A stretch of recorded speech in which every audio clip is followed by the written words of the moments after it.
Hello friends, कैसे हैं। मैं हूँ मीना। हमारे यूट्यूब चैनल पे आप सभी का स्वागत है। आज मैं बहुत ही प्यारा छठ पूजा का गीत सुनाने जा रही हूँ।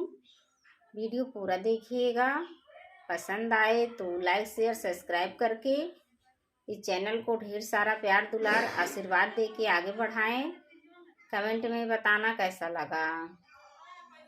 उगा हे सूरज देव भैल भीनु सरवाया रग के हे बेरावा पूजन के बेरवा हो।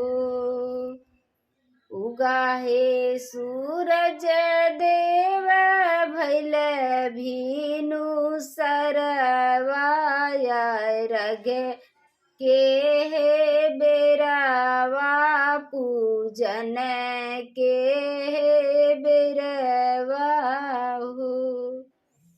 बड़ की पुकारे देव दुनो कार जोरावाया रग के हे बेरावा पूजन के बेरवा हो। बाजिन पुकारे देव दुनो कर जोरावा अरग के हे बेरावा पूजन के हे बेरवा हो। अंधेरा पुकारे देवा दुनो कार जोरवा अर्घ के हे बेरावा पूजन के हे बेरवा हो।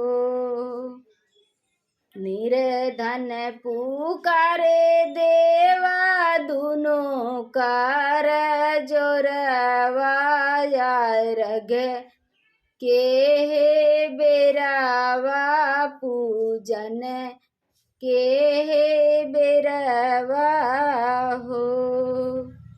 कोड़िया पुकारे देवा दुनो कार जोरवा अर्घ के हे बेरावा पूजन के हे बेरवा हो।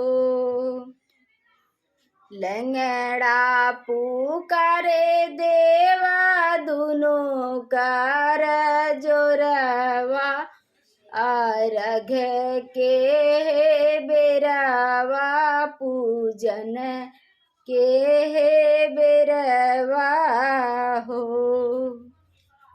उगा हे सूरज देव भैल भीनु सरवा अर्घ के हे बेरावा पूजन के हे बेरवा हो।